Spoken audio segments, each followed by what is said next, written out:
Welcome to Go Try Green Park Reading. For those who don't know me, I'm Georgia and I organise these events alongside the support of Try2O Triathlon Club, my very long suffering family who are behind the camera, and of course Green Park who allow us to use this beautiful setting. First, thanks very much to all of you for signing up and entering. We understand that many of you may be a little bit apprehensive if this is your first multi-sport event, but please don't worry. I hope that this briefing, together with the race information that you'll be receiving by email, will put your minds at rest and answer any questions you may have. Before you arrive, please make sure you read the kit checklist in your pre-race information and check you have everything, preferably sooner than the night before the event.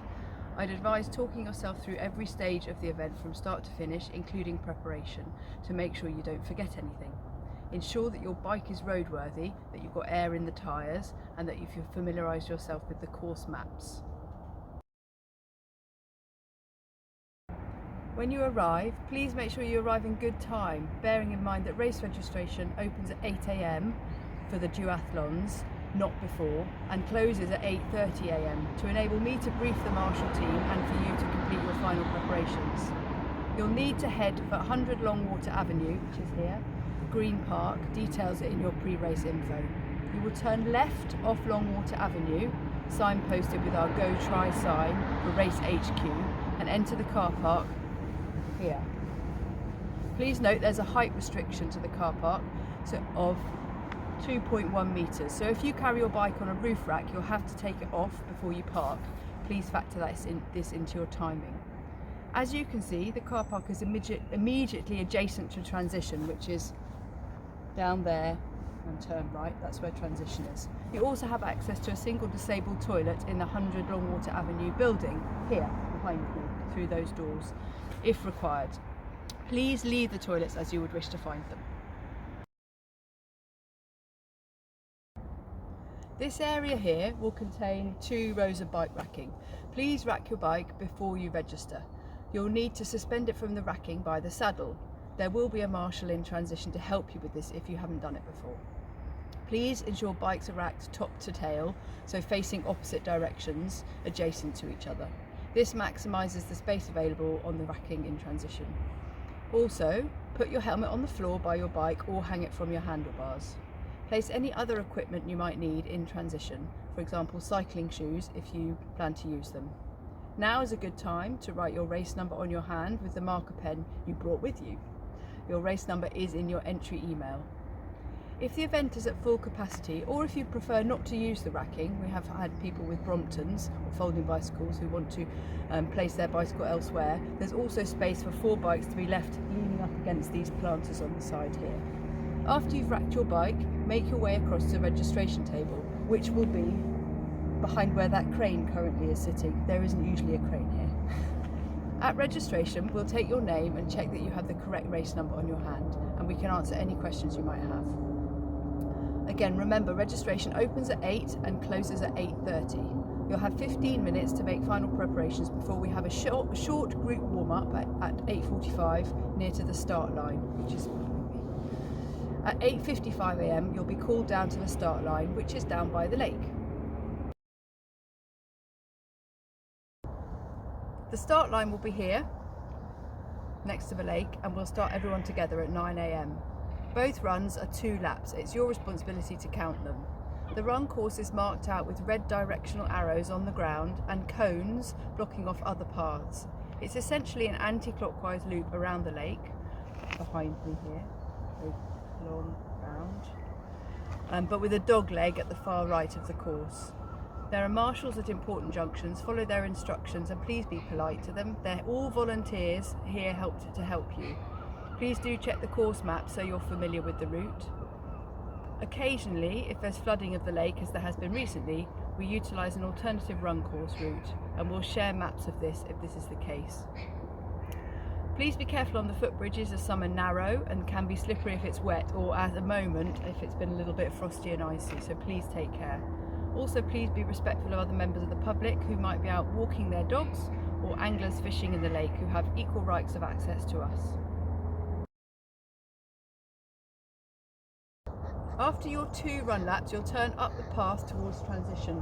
behind me here. Please make sure you've got your helmet on and fastened before you touch your bike. This is a golden rule of triathlon. Are the geese approaching me? They're quite scary, these geese, but they're not normally here, so you'll be fine.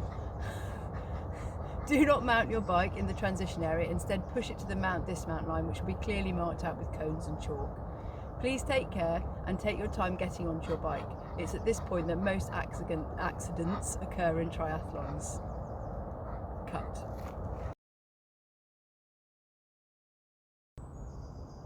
You'll head out towards the bike course here,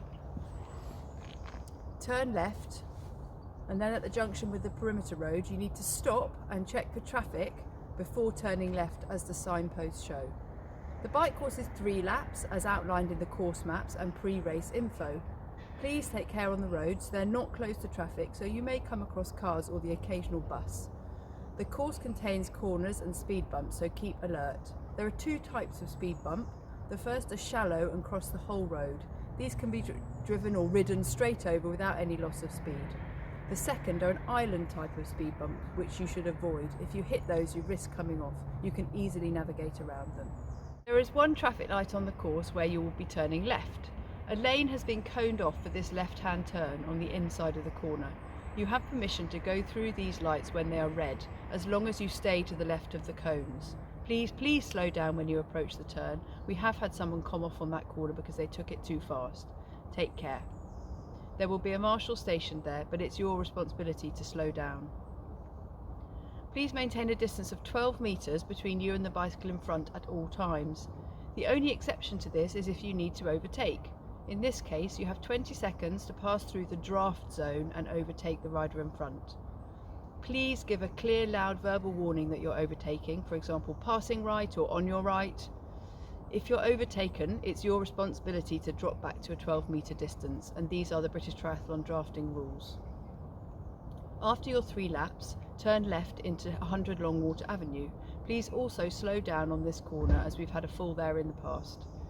Dismount before the line, which will be marked on the ground here, and make sure you keep your helmet on and fastened until you've racked your bike at the same place as you first racked it.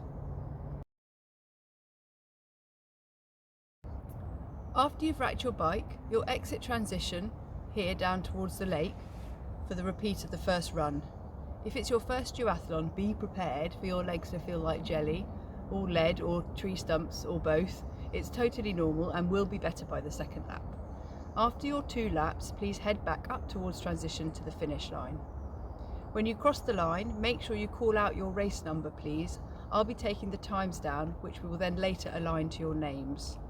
Once you've caught your breath, please do help yourself to a home-baked goodie, being mindful of hygiene for others. Results will be emailed to all entrants on Sunday afternoon and will be available on our website too.